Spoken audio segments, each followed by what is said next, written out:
When you like Ventura TV Appliance on Facebook, it's nice. But when you love the Samsung big screen we deliver, it's even better. Our website is cool, and it's a good place to start. But you really should touch the merchandise before you buy. Time for that upgrade to an HD 3D web-enabled Samsung TV. Get the best selection, price, and service in town without waiting. Come in to Ventura TV Appliance and touch the merchandise today.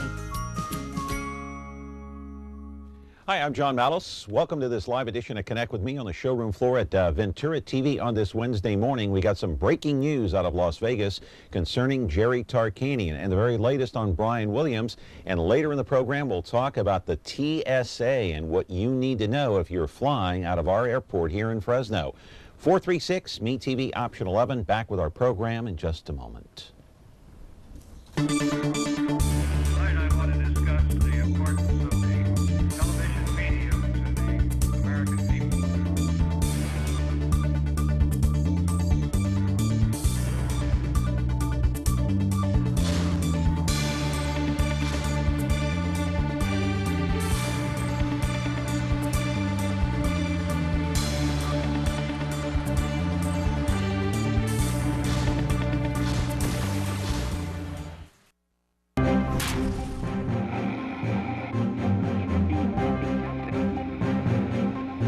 First part of this program today here on Connect with Me deals with on the air, off the presses. We do have some breaking news, but first I do want to tell you that you're watching us on Comcast channel 187, 43.6, 13.1.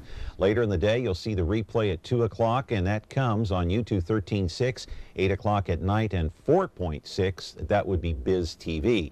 And then my Twitter account, you can catch that. Follow me on Twitter at John Mallos, Me TV. So we do have some breaking news here at the top, and a very special guest joining us by phone, our media expert, Dennis Hart. Dennis, are you there? I am there, John. All right, we got some breaking news, of course. Jerry Tarkanian, the former Fresno State basketball coach, has died. He passed away this morning. He is also the former coach of the Running Rebels, won the national title back in 1991. Dennis, what have you found out about this? Well, of course, Jerry had been sick for a period of time, as we know. He had appeared in Fresno last year at the Save Mart Center and could not speak because of his illness. And unfortunately, he just, his body gave out at the age of 84 years old after a tempestuous life. There's no question about that, a very controversial life. And a series of, I'm sure, wild lifestyle that Jerry was known for, both in Las Vegas and in Fresno here. Without a shadow of a doubt, he was the most successful and at the same time the most controversial basketball coach Fresno State ever had. Immensely successful. They had 6 straight 20-game seasons, 28 winning seasons during his time here from 95 to 2002. Without Tarkanian and the excitement he generated, the Save Mart Center likely would never have been built. But at the very same time, he was an incredibly controversial coach because numerous Fresno State players got suspended for a variety of reasons. The team was investigated for point shaving during Tarkanian's time. 60 Minutes, Mike Wallace came out and did a piece that was highly uncomplimentary to Fresno State. So his legacy here, overall fans would say tremendously successful, but across the country, amazingly controversial, not just at Fresno State, but throughout his career in Vegas and at Long Beach State. Yeah, in your opinion, Dennis, what will he be remembered for? Of course, here in Fresno, an icon with the basketball team here at Fresno State. He won the national title with the Running Rebels. As you remember, what a tremendous victory that was back in 1991 to win the NCAA basketball tournament. In your eyes, he'll be remembered mostly for his win, mostly for his battle with the NCAA over the course of his lifetime, or the controversies here at Fresno State. What will stand out most? Here in Fresno, he's always going to be known for his success, his building the Save Mart Center. He didn't build it, he got it built because of the excitement he generated. But I think across the country, when you read his obituaries tomorrow in the New York Times and the Washington Post, right near the very top is going to be, he fought the NCAA, he was perceived to be, if not a cheater, a guy who skated the rules throughout his career. Maybe the most controversial basketball coach in the NCAA's history. Not here in Fresno. People love him because he coached here at Fresno State and played at Fresno State. But his legacy across the country certainly mixed because of all the run-ins he had with the NCAA consistently throughout his career. Yeah, and as you know, Dennis, just this past weekend, college basketball lost another icon, a legend, Dean Smith.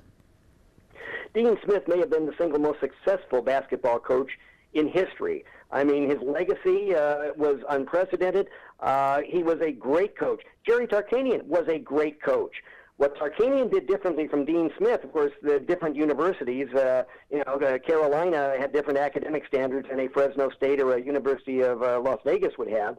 But Tarkanian insisted on giving second chances to players who couldn't make it in other places. Often that led to burning him and burning the teams because those second chance players frequently got into trouble. There's just no denying the fact that an immense number of players here at Fresno State under Tarkanian were suspended. There were scandals here at the university, and to this day, the basketball program has truly not recovered. The excitement is not there. The team has rarely had winning seasons since Tarkanian left. So one can say he had great success here, and at the same time, his departure led to, in some ways, the demise of the Fresno State basketball program. Yeah, and one final thing about Jerry Tarkanian, he had something in common with Dean Smith. You might recall over the weekend, Michael Jordan said he considered Smith like a second father, and likewise with the players that Tarkanian coached, they considered him like a second father. He was a second father to them. He brought them off in many cases, the trash heap because they could not make academic standards at other universities. They could not play for other teams. And yes, he was a father figure. He looked like a kindly father figure. You know, his bald head, he looked not necessarily avuncular, but he looked like the type of guy that you could have a beer with, and undoubtedly he did with his players, and probably stronger beverages than that. So here in Fresno, I mean, there's no question, the obits tomorrow are going to read far different than they will across the country. Here it's going to be almost unquestioned love for what he did here, and there's no question that he did some great things here. At the same time, if you take a look back, his legacy is mixed across the country. He's in the Hall of Fame, deservedly so, one of the most successful coaches in the history of college basketball, but he seemed to be always in trouble with the NCAA and could never really get out from under that. Yeah, and just to reiterate to our viewers just joining us, Jerry Tarkanian, 84 years old, passed away this morning in Las Vegas. Never forget him on the sidelines chewing on that white towel. Dennis, on another topic, Brian Williams, the NBC Nightly News anchor, of course, for the last 10 years. He replaced Tom Brokaw. There he is up on the screen now. Suspended by NBC for 6 months without pay. What are you reading into this? Is he coming back or is he gone for good? My guess is, John, and of course you and I spent an hour talking about this on Monday on the show, my guess is he's not coming back. This is NBC trying to buy time right now because their internal investigation into Williams lying about what happened to him in Iraq, apparently lying about what happened to him during his coverage of Hurricane Katrina. They're trying to buy time. Number one, they could not keep him on the air. On Friday night, he was still on the air on Friday night, NBC Nightly News' ratings dropped 40%. That's 40% from what it was on Thursday night. The controversy had engulfed NBC News. NBC is already in serious trouble because the Today Show has plummeted to number 2 in the ratings. Meet the Press has plummeted to number 3. Brian Williams was at the top of the game, the number 1 news anchor in America, ratings-wise. This is an unprecedented, almost unbelievable fall from grace. And now I think what NBC is going to do is take this 6 months and, number 1, find out if they believe he can come back on the air. I do not believe he can. And number 1A, look for his replacement. Dennis, Brian Williams met with Stephen Burke, the head of Comcast at NBC. Of course, he's the CEO, yesterday at his apartment. Coming out of that meeting, Stephen Burke said, you know, Brian Williams deserves a second chance, and he's rooting for him. What do you take out of that statement? I think that's a way to set the stage for Brian to leave the network with some sense of grace. Burke also said that Brian had jeopardized the trust of millions of American viewers because of what he'd done. I don't see that that's going to change in 6 months. When his suspension is over, you know that everybody's going to write again about why he was suspended, what led to his coming off the air.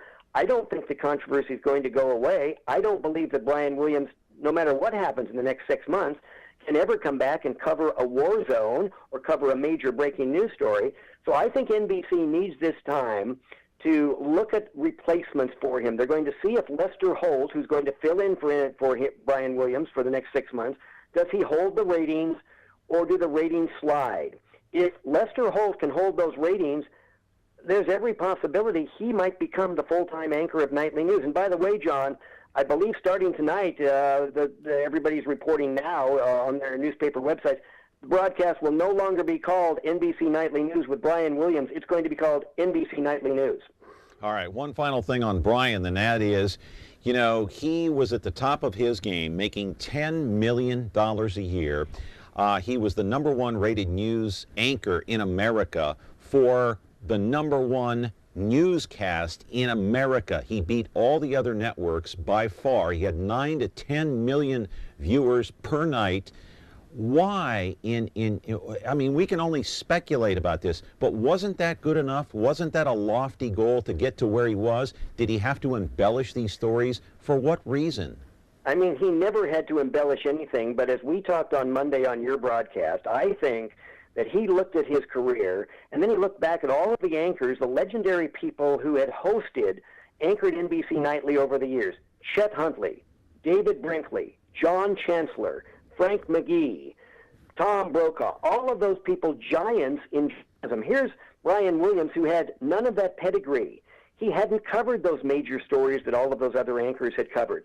And so I think, and there's no way to know, but the only reason I can come up with why anybody who's the #1 anchor already in America would have to make up stories about his background and what he covered is that he felt a sense of inferiority to Tom Brokaw, who had covered 9/11, who had covered the fall of the Berlin Wall, who had been the White House correspondent. Brokaw had written The Greatest Generation, the book about the World War II veterans. Brian Williams had done none of that. I think it was, you know, there's no way to know, but he had to feel, I don't match up to these guys. I have to embellish what I've done because I haven't done enough. It's a tragic story, John, because he didn't have to do any of it. He was #1, the top-rated newscast, and now my professional guess is he never comes back on that broadcast again. Wow, incredible, incredible fall from grace for Brian Williams. Dennis, hey, I appreciate the phone call and appreciate you weighing in. We'll see you next month here on Connect with Me. If not sooner, who knows what will happen between now and then. That's right. Who knows? Dennis, have a good day. Thank you much. Bye-bye. And again, just to reiterate before we go to break, Jerry Tarkanian, former basketball coach here at Fresno State and UNLV, passed away this morning. Our thoughts, prayers, and condolences go out to his family. He was 84 years old. And of course, Brian Williams, the NBC Nightly News anchor, suspended without pay for 6 months. We'll see if he comes back. We'll be back with our main program here, talking about the TSA and security out at the airport in just a moment. The Ballad of Andy and Barney. Andy and Barney were lawmen, bravest you ever did see. Warned every crook in the record book to stay out of Mayberry. They were the law. Yes, they were the law, and they didn't know fear. The Andy Griffith Show. I guess to sum it up, you could say there's 3 reasons why there's so little crime in Mayberry. There's Andy, and there's me, and baby makes 3. Now on MeTV Fresno.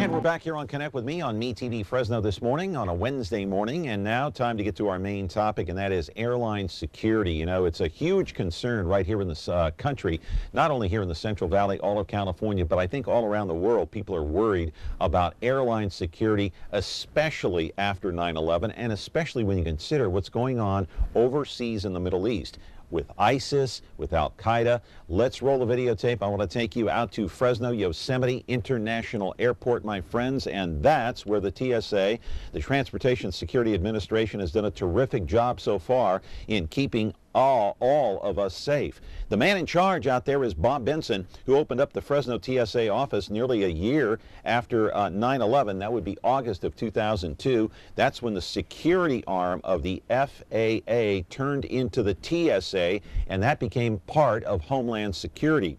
But did you know that there is a steady stream of violators, maybe even here in Fresno, who are constantly being caught across the country trying to carry on all sorts of illegal weapons and items onto airplanes? Yes, but some people just forget that those items are in the bag. Some people don't have a list of banned items, and some people don't know, and they try to get away with it anyway. Last month, the TSA, some officials told the New York Times, for example, that they are finding more and more guns on carry-on bags in U.S. airports. In fact, 2,212 weapons were found during screenings in 224 airports across the country. Not sure how many were caught here in the city of Fresno. More people are carrying concealed weapons permits, though, and TSA officials say that could be a cause in the spike. And sometimes these people, they simply forget they might have a loaded gun in the bag. I'm not sure how that works. But the important thing is knowing that the airplane that you and I are boarding will be safe. We want to reach our destination safely. Live in our studio right now is Bob Benson, the Assistant Federal Security Director for the Yosemite International Airport. Sitting alongside him is Nico Melendez, the TSA Public Affairs Manager. And we're going to take your phone calls, 436 MeTV option 11. You know, Nico has brought a series of items here that he's going to show us here, put on display, of what you can and can't take, or actually can't take on the airplanes. These are items that some people have actually tried to carry on board these airplanes. But we're going to take your phone calls, come back with our program, and talk about airline airport security. We want to make sure when you get on that plane, my friends, that you are safe in reaching your destination. Back with our program on Connect with Me in a moment. Frigidaire. It means the first refrigerator. It means a history of innovations that help make your home life better. And now we introduce the new Frigidaire French door refrigerator with over 100 ways to organize for maximum flexibility. Built with adjustable flip-up and slide under shelving and stackable crisper drawers. It's the refrigerator that flexes to fit it all, no matter what your day will bring. Frigidaire, over 90 years of legendary innovation. See the full line of Frigidaire appliances at Ventura TV Electronics and Appliances. Attention all units. We have reports of 2 motorcycle cops protecting California's highway. That's for us, good buddy. The Men of Chips are on MeTV. Hi, I'm John Baker. I'm John Baker. It's Officer Baker. He's the blonde one. Hi there. Officer Poncherello, man. Frank Poncherello. Oh, I'm Frank Poncherello. And he's the one who's Eric Estrada. There's no way I wouldn't remember a name like that. Catch the blonde one and the one who's Eric Estrada on Now Chips. on MeTV Fresno, Xfinity 187.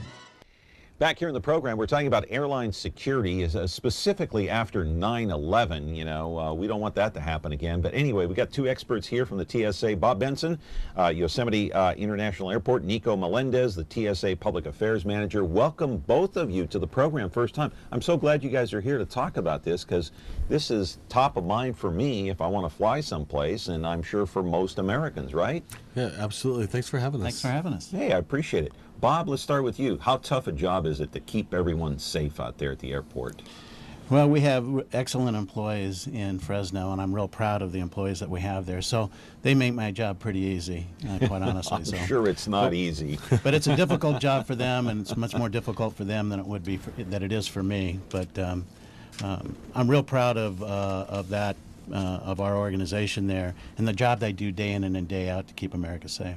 Thank God, knock on wood, we haven't had a major incident since 9/11.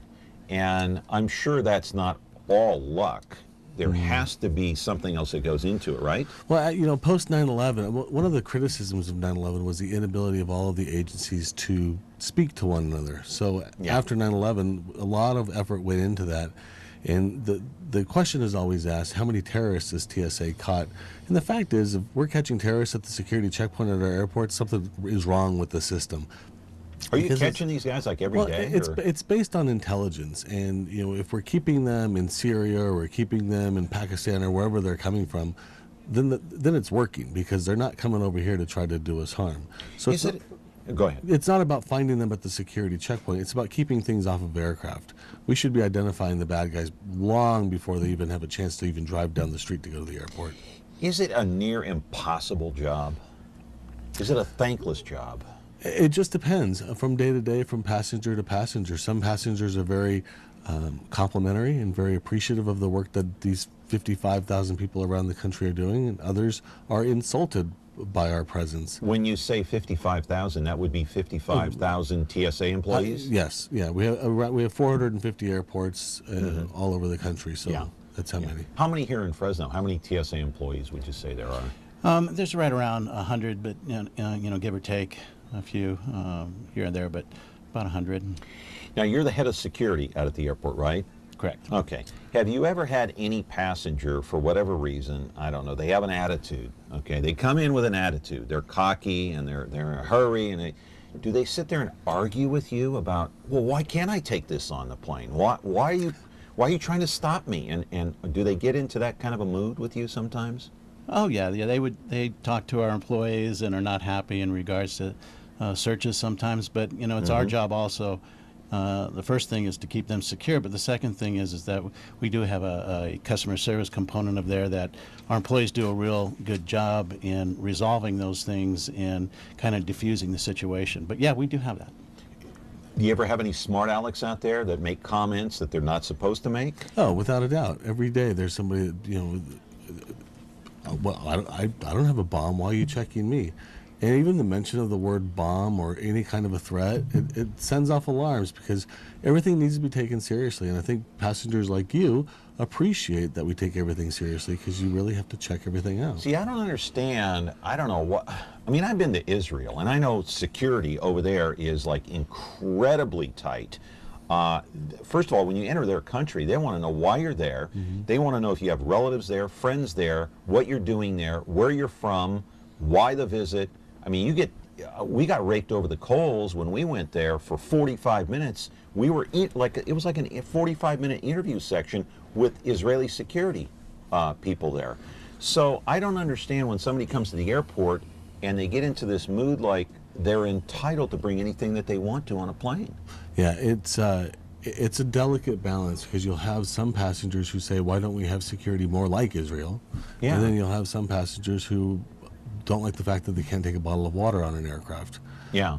The fact is we don't have security like we do in Israel because our constitution is a little bit different. Yeah. We have a few fewer flights than they do in Israel and a lot more airports than they do in Israel. Yeah. And we have to base what we do on the threat. And what can't you say at the airport? One of them is bomb, right? And it's really no joke. I mean, we can sit here and laugh about it and joke about it, but what can't you say? What shouldn't you say? Well, I think I mean, bomb is probably the first thing you wouldn't say. Yeah. I wouldn't say is anything about a gun or anything or any type of weapon. I mean, I think you should, refrain from saying things like that. Just, doesn't make a lot of sense. That can just get you in trouble. But anyway, I think that. Yeah, I mean, we have passengers that say it jokingly, but another passenger might overhear it and feel threatened by those words. Right. So they have to be looked into and investigated because if you're saying it to me like, what do I think, I have a bomb on the plane, and somebody hears the word bomb, oh my God, it creates alarms. And tension. We have to, exactly. Yeah. And we just can't have situations like that at the airport. What will happen to somebody? I got to take a break here, but will you arrest that person immediately or take them in for questioning or what? Well, the TSA does not have arrest authority, so we'll engage local law enforcement who are at the airport and let them do what they need to do. Yeah, but you'll take them aside though, right? Actually, we'll call law enforcement on things like that, and they actually handle that. So they work together with us in regards to anything. And real quick, have you ever had any celebrities? Have you ever run into top flight celebrities, like a Dennis Rodman, let's say, who feels a sense of entitlement? Maybe they're above the law and they can take anything they want on the plane? Ever run into that? In my experience, celebrities have always been very agreeable to what we do at the airport. Okay. They get more frustrated with the paparazzi at the airport than they do with us.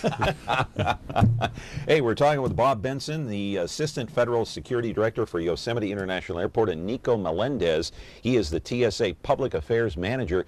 You want to know anything about airport security? Our two guys are here. They'll answer your questions. 436 MeTV option 11. We do have a phone line open. We're back in just a moment. Frigidaire. We introduced the first home freezer, the first pulsator agitator washer, and now we introduce the Frigidaire Orbit Clean dishwasher, designed with a unique wash arm that gives you 4 times more water coverage for a consistently better clean.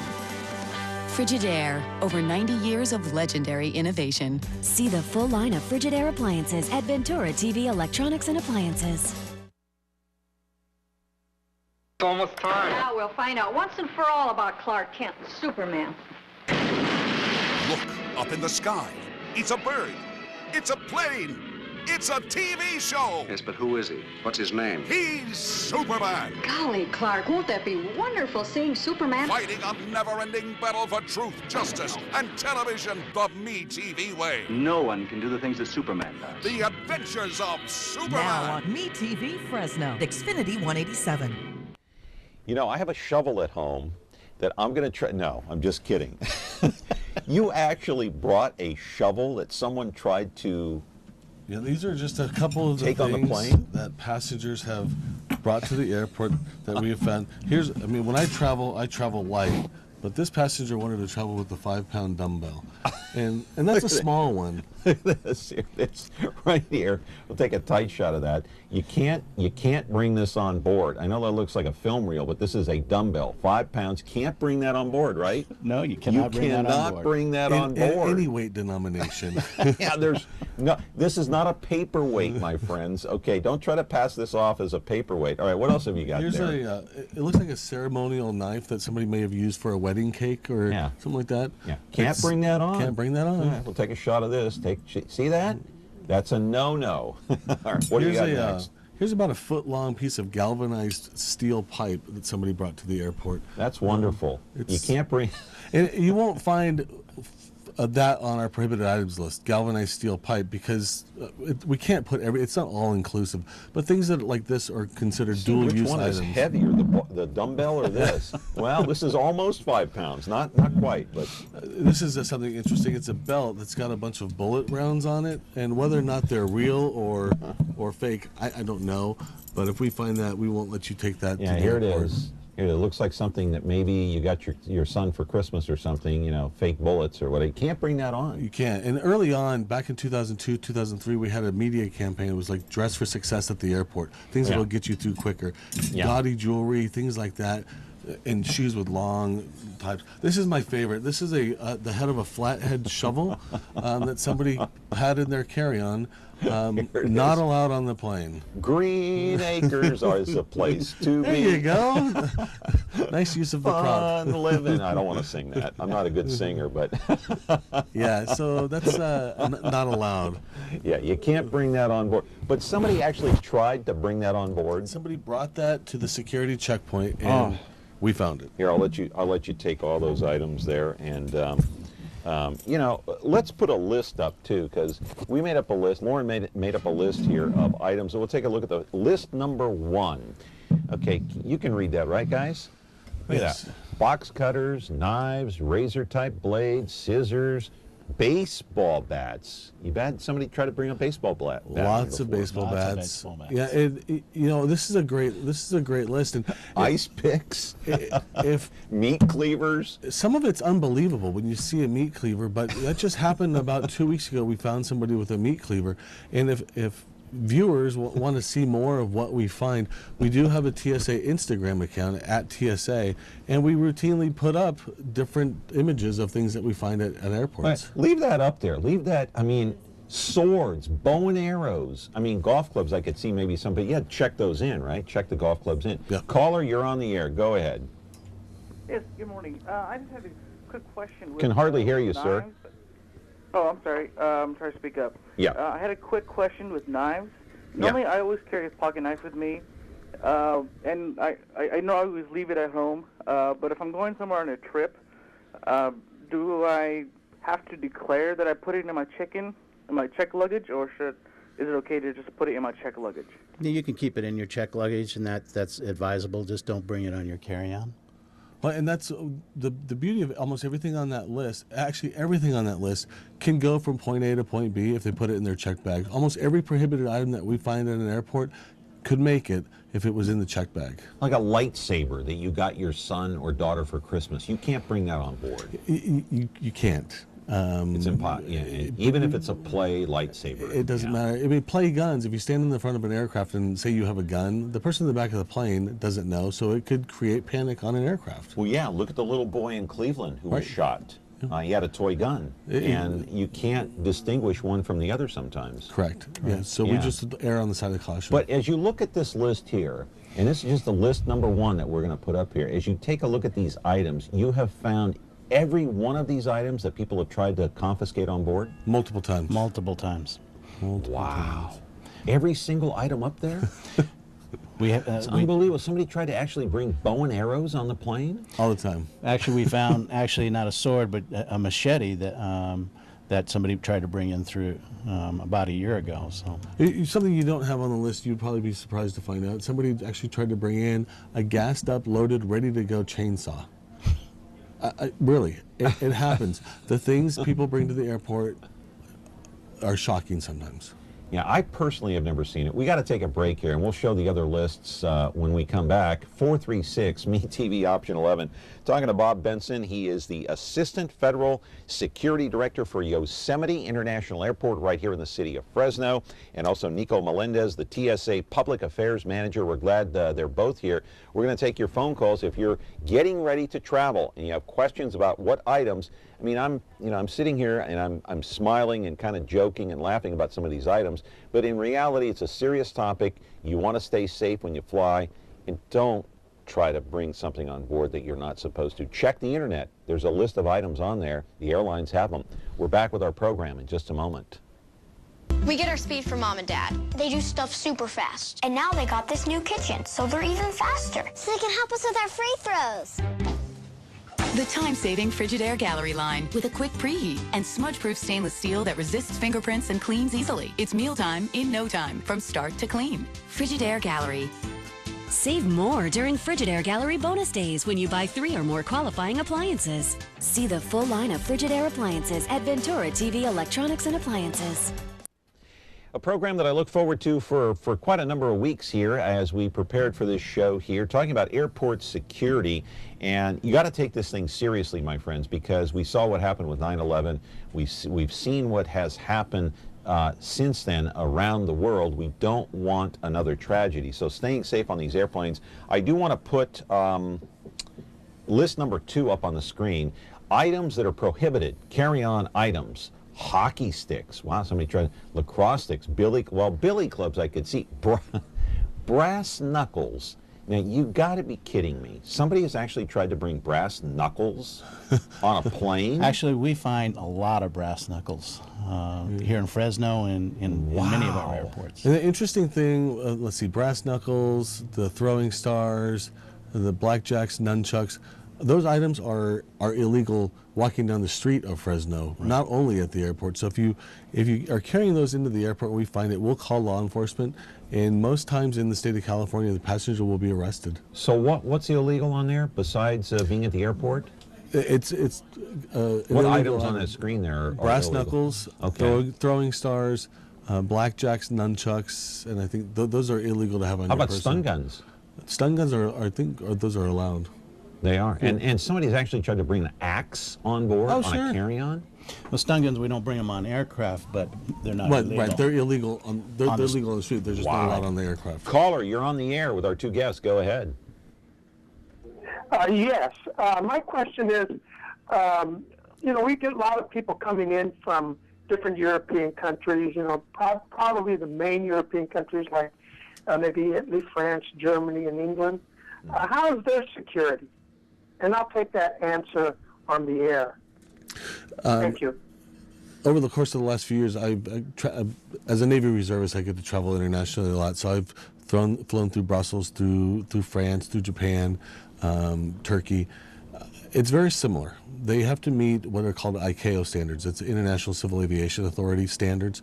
In order to have aircraft fly into the United States, they have to meet minimal security standards for us to allow them to come into our country. But there's liquid bans in a lot of these countries. The liquid ban is consistent pretty much throughout the world. And what is that liquid ban? The liquid ban, you can't bring more than 3.4 ounces of liquid. A container that contains more than 3.4 ounces onto an aircraft. So it's a small bottle of water. It's a small, like a travel size.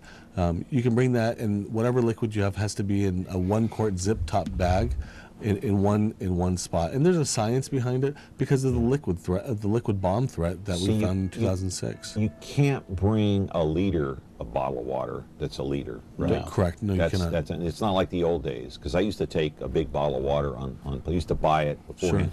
But can you buy water on the airplane? You can buy water on the airplane. You can buy water in the concessions in the airport. But we have found a lot of airports are now putting in the water bottle drinking dispensers, so you can take an empty bottle and fill up on the other side of the Now, how can someone use, and don't give any trade secrets away, but how can somebody use, for example, a bottle of water as a weapon? If it's a liter or 2 liters, well, it goes back to 2006 with the liquid bomb plot, where terrorists in Europe were angling to use Gatorade bottles, liquid that looked like Gatorade, to blow up some aircraft coming to the United States. So at that time, we implemented a all across the board liquid ban. A couple months later, we changed it to the 3.4 ounces because it met. After scientifically looking at it, it met the threshold that we could sustain with our aircraft. So it's at 3.4 ounces per container, all in one zip top bag. Yeah, I do want to put up the third screen showing the items that you cannot bring on a plane. Okay, there's you can't bring a hammer on. You can't bring wrenches. Obviously, you can't bring firearms or ammunition. Crowbars, I don't know why you'd want to bring a crowbar anyway, or a saw, or any kind of tool. BB guns, okay. You know, again, we can laugh at the list, but it's a serious topic, folks. Caller, you're on the air. Go ahead. I just have a question about, you know, these people that bring on prohibited items, for lack of a better term. I mean, many times I think they do it because they don't trust the airlines with this, they have an emotional attachment to these objects. So what do you do with these objects that people have an emotional attachment for? Don't you have any means of returning them for them, or how does that work? Yeah, great question. Thank you. So there's a technical term for these items that we find at security checkpoints. It's voluntarily abandoned property. When passengers bring it, if we find their gun if we find their knife or their shovel head that they're emotionally attached to, they don't have to give it to us. They can take it out to their car. They can go put it in their checked luggage. They can mail it to themselves. They can do something. Most passengers just don't want to deal with it, and they just tell us to get rid of it. So they have some options. Now, you brought a list of items here that are on the desk, and might want to take that Chiron down just for a minute there, Lauren, just so we can see the desk full screen here. You can see, well, we'll move the cups out of the way, too. Now, what are these items here, Nico? These are just... We have an issue with lost and found at airports. People come to the airport, they leave their shoes, their car keys, their passports, their driver's licenses, their military IDs, and we collect it all and we put it all in lost and found. A lot of people don't know that we actually have a lost and found facility at all of our airports across the country. We have a link to lost and found on our website. So if you lose something at the airport, be it car keys or driver's licenses or passports, you can get a hold of us and we'll get it back to you. Okay, even if you lose your wallet and it's got money in it, credit cards, don't worry about it. Don't worry about it. We'll account for it. And one of the big things that we find a lot of, and my message to passengers is, put your name on your belongings. Yes, there are names on passports, but we don't have a way of contacting somebody. Put a phone number somewhere. Yeah. Put your business card on your laptop. You'll contact them, huh? Oh, yeah. Put your laptop, put your business card on the back of your laptop, put your business card on the back of your phone, and we'll get in touch with you. Caller, go ahead. You're on with our two great guests today. Go ahead. I'm kind of curious how we could put a spacecraft up and 9 years later land it on a moving object, but we don't have the intelligence to do something with security rather than harassing 99 and 98% of the people that fly. Is there an answer for that? Well, what one passenger chooses to consider to be harassment, the majority of passengers consider to be a necessary element of post 9/11 security. It's the world we live in. It really is. It's an unfortunate set of circumstances, but where we are today is light years ahead of where we were as an agency 12 years ago when we were founded, when we were created. There's better technology, better intelligence, and our people have been on 50% of our people have been on the job for 12 years, so they're really good at what they do. Yeah, and I know, listen, I'm all for civil rights. I don't want anybody's civil rights violated any more than anybody else. But I'm also first and foremost for safety. So if you want to do a strip search on me, if you want to x-ray me, if you want to do a body scan on me, you know what? As long as that plane is safe and I can get to LA or New York safely, I really don't care. Okay, as long as the plane is safe. Let's take another call. Good morning, you're on the air. Go ahead. Yeah, hello. I'm a diabetic, and I just have a question about hypodermic needles. If you have to take insulin, and I'll take the answer off the air. Thank you very much. Boy, that's a wonderful question. That is a great question.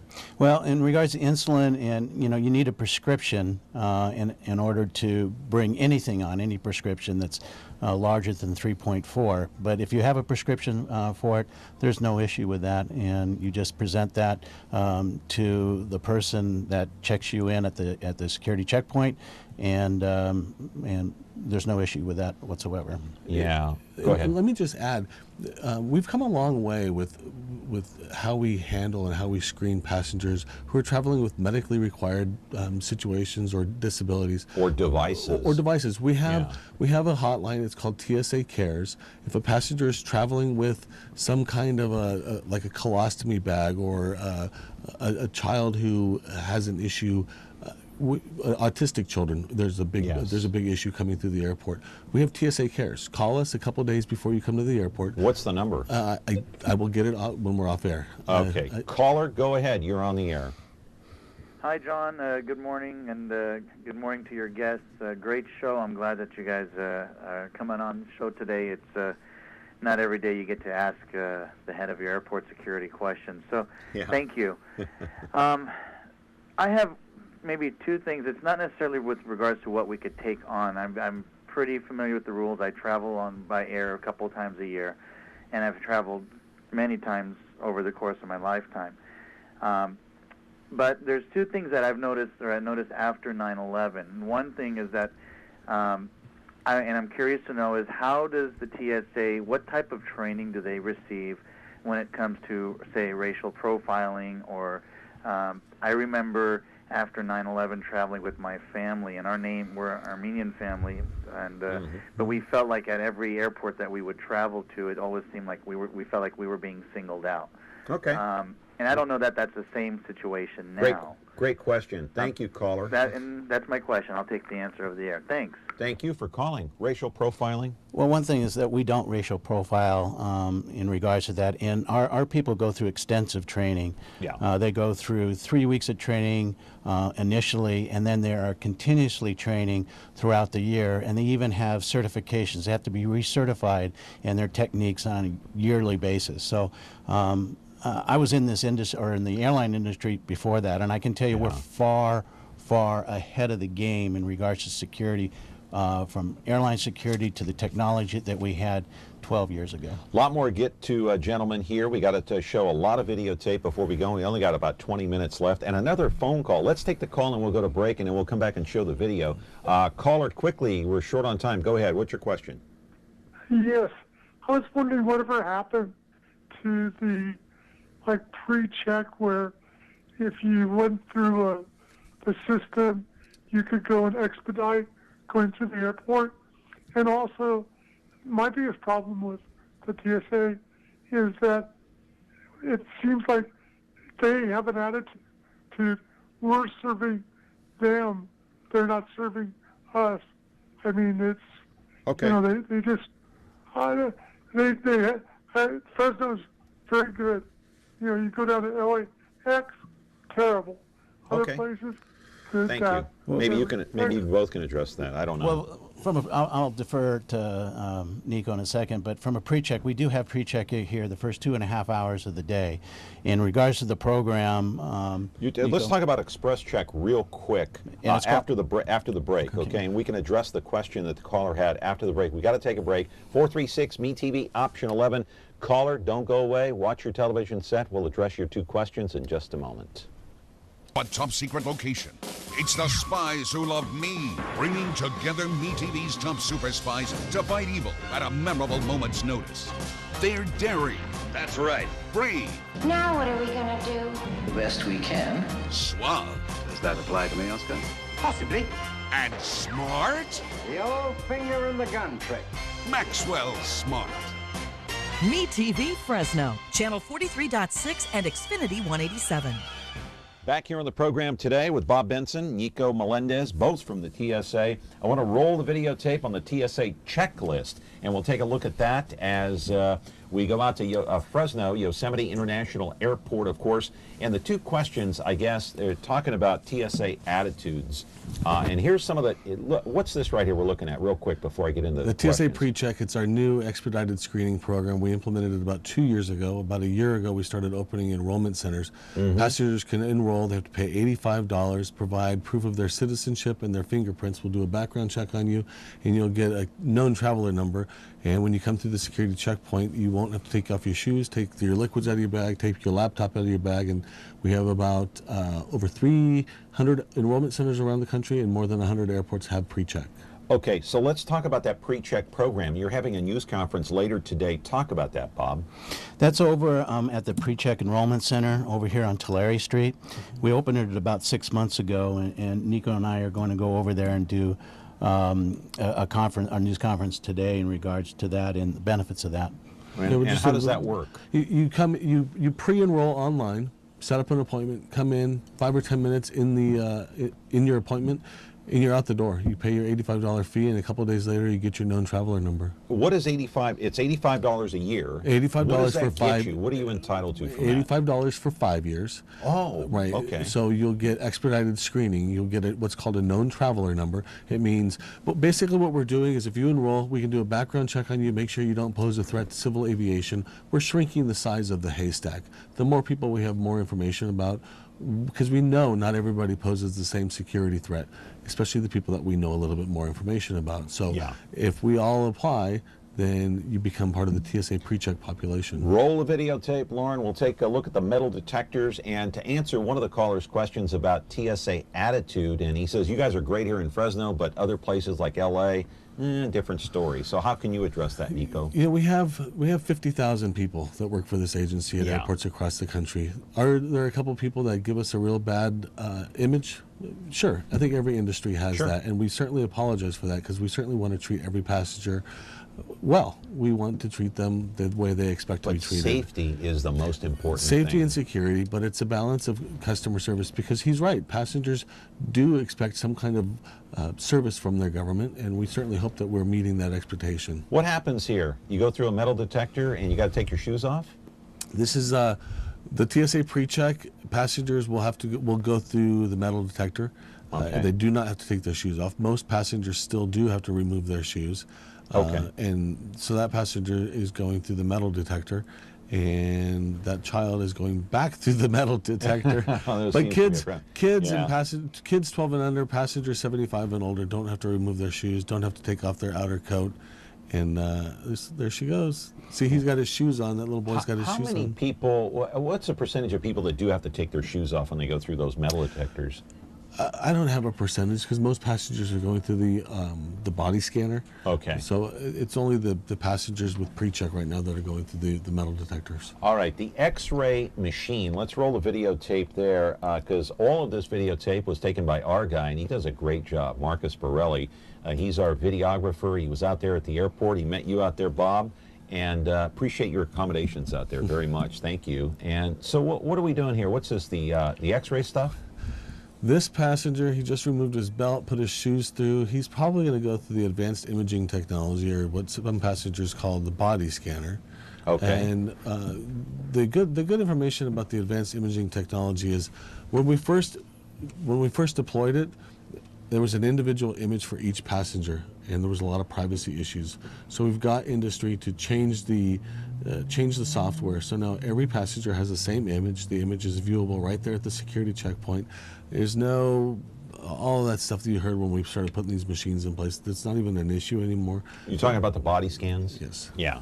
Yeah, I personally don't have a problem with body scans, but some people do. Well, and a lot of people that have artificial hips, artificial knees really like them because it doesn't set off a metal detector. Yeah, you know, my daughter just had hip surgery, and she's got a metal plate in her hip. She's 11 years old. So what kind of an issue would she have going through that body scan or that security checkpoint? She wouldn't have anything. She wouldn't have anything. Good. Let's take a call, gentlemen. Good morning. You're on Connect with Me with our two guests. Go ahead. Yeah, John, I was just wondering, when you go through the check deal and you have, say, 20 different medications, can you put them in all in one bottle, or do they have to be in each bottle with your name on it. Liquid medications or pills? Pardon?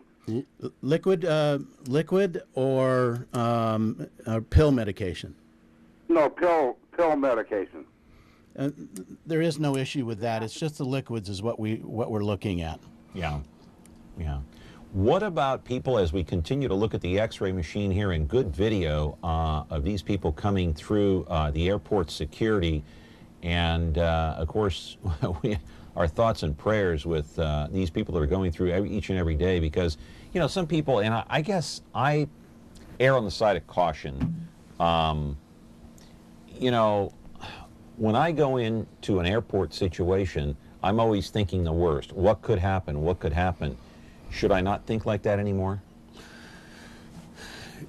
You know, it's hard not to think about it after 9/11. When you know you're what driving I mean? down the street, do you think about what could happen? What could happen? I don't. No. Right. So no, it's the same but situation. 9/11, those images just never go away. They don't. But the image of the car accident on the side of the road when you're driving down the freeway don't go away either. Yeah. We're doing the best that we can. Yeah. And you know, we've been very fortunate since 9/11. We haven't had another attack on our shores. But you've also worked hard to try to maintain that security. And we continue to work. We continue to stay one step ahead. We try to stay one step ahead, train our workforce, and do the best that we can for the traveling public. One thing I should say, though, is that if you see something, you know, you should say something. So if something doesn't look right to you, then go to a police officer at the airport or come to us here at TSA.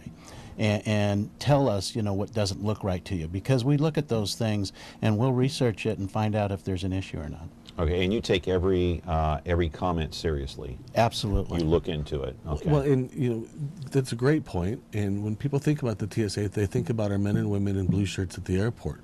Yeah. We have a responsibility at train stations, on buses, pipelines. So if anything is suspicious happening in your neighborhood or anywhere, let us know. Got to take a break. Back with our show here on Connect with Me in just a moment. Got phone calls ready to go here and plenty of time left. Frigidaire. It means the first electric refrigerator. The first compact electric range. Now, there's the Frigidaire Gallery Range with Symmetry double ovens. It's designed to cook multiple dishes at multiple temperatures, so you can prepare the entire meal at the same time. Frigidaire, over 90 years of legendary innovation. See the full line of Frigidaire appliances at Ventura TV Electronics and Appliances. Back here on the program with our two guests, Bob Benson, Nico Melendez. Let's roll another piece of videotape, the document checker. I do want to get all these videos in here because we got some great stuff out there at the airport. You've been out there before. If you're going to be flying soon, just maintain control. Be aware of the rules. If you see anything suspicious, obviously report it. By the way, I read also on the internet, Nico, last night, that the TSA is cracking down on some of the airline employees and making sure that they don't do anything inappropriate after what happened in some kind of a gun running operation between Atlanta and New York. Go ahead and talk about it. There was an incident in Atlanta about a month ago where we found an insider issue with an airline employee. So we are working to determine the best course of action forward when it comes to screening airline employees, because I think everybody understands that, you know, we have airline employees who are mechanics working on the other side of the airport. They need tools, they need scissors, they need knives to do their jobs. So is there a way forward to be able to screen them to some level of feasibility? We haven't made that decision yet, but we're certainly working with the airports and the industry. You have to be able to trust your employees. And the video that we're looking at right here, this is just main check-in right here. It's a passenger entrance that we're looking at there. Let's go to the security area videotape that we took out there and ask you a question about a caller called up and asked about medical devices. For example, my daughter also is on an IV pump. Can you bring an IV pump for medical reasons? Do you need a prescription? Do you need a doctor's note to bring something like that on? Because of her fluid intake, she needs an IV pump. When she flew to Brazil a couple of years ago, she had to get special permission from the airlines to bring that pump on board. You know, there's common sense involved in this, and so if somebody has a pump, it's better if you have something that certifies from the doctor that you need it. Yeah. But we don't take medical devices that are needed by a passenger and take that away from them. So no, I mean there's a lot of common sense involved in that. And it goes back to TSA Cares. The number for TSA Cares is 855-787-2227. So if you're coming to the airport with a disability or a medical issue and you need help, let us know, not on your way to the airport, maybe the day or two before, and we'll set it up to have somebody meet you and get you through security without a problem and address your medical or your disability issue so you don't have a problem. We actually have passenger security people that actually help individuals. We will get a call from these people saying this passenger is coming in, and if they want one of our passenger care people, we meet them and help them. Yeah. What about pregnant women that come on board? Do you give them special treatment to a certain extent? Yeah, the big issue that we hear from pregnant passengers is they don't want to go through the advanced imaging technology or the body scanner because they're afraid of the radiation. And what are the rules on that? They can opt out, which is fine. They will have to go through a pat down, but I can tell you that we've run test after test after test on this technology, and there's not a radiation issue associated with the technology. You're exposed to more radiation on your cell phone than you are going through those machines. So roll the last piece of videotape. It's actually boarding the plane. This is the last, obviously, item that we're going to talk about here, because boarding the plane is really, fairly simple. You've gone all through the security checkpoints, and now you're all set to go. Hopefully, you're safe in going on that plane. Well, that's a TSA officer checking IDs of, it looks like air crew. So that is air crew members. It's not boarding the aircraft. We don't play a role in the checking of IDs or boarding passes at the aircraft. So those are your security people. The guy in the blue shirt is ours. Those people are airline employees going through the security checkpoint, it looks like. They're actually airline pilots and crew. But the general public is going to be going through there too eventually. Correct. After they go through first, so they're going to be going through the same area to board that airplane. Only got a couple of minutes left. I don't think that's boarding an aircraft. That's not. Okay. No, that's going through the ticket document checker. So he's actually looking at documents and comparing documents to identification. Yeah. I see. All right. And so one of the other things is that when you're getting ready to board that airplane, that's the final trip. Obviously going onto that flight. If someone from your agency or somebody else, say from the airline, suspects that something is just amiss, they can stop that person before they get on the plane, right? Even after they've gone through the security, and that's happened before? If we see something that does not seem right, we call law enforcement and we tell law enforcement that there may be an issue with this individual, and we do that. And if they feel that there is a detriment, law enforcement does, then that passenger will not board that aircraft. All right, go through these quickly. Only got a minute left. World Trade Center, 2001. We all know what happened. Let's put the pictures up and go through them within 30 seconds. I think we can do that real quick. This is what we're trying to avoid, gentlemen. Don't ever want to see this again on our soil or anywhere else. And in the shoe bomber, what can you say about this in 10 seconds there, Nico? It happened very shortly after the TSA was created. And the response was a ban on shoes, or you had to take your shoes off, and it continues to be an issue, and we continue to see passengers testing us. And of course, this missing plane here, that's a tragedy. And then Flight 17, Malaysia Flight 17, shot down over Ukraine. These are all major airline tragedies that we don't want to see happen. Gentlemen, we're out of time. I hope you can come back soon. Again, sorry we took up so much time at the top, but we had breaking news with Jerry Tarkanian, 84 years old, passed away this morning. Bob, you're a gracious guy. Thank you very much for your time. Come back again. Nico, always good to see you. You too. Thanks for having us. All right, thanks. If I get out there at the airport, we'll have a cup of coffee or something, huh? Sounds good, John. How's that? All right. Thank you to Bob Benson and Nico Melendez from the TSA right here in the Central Valley in California. They do a great job out there. And thank you for all your great phone calls. See you back here tomorrow with another great edition of Connect with Me on Me TV Fresno. And our thoughts and prayers out to the family of Jerry Tarkanian, who passed away.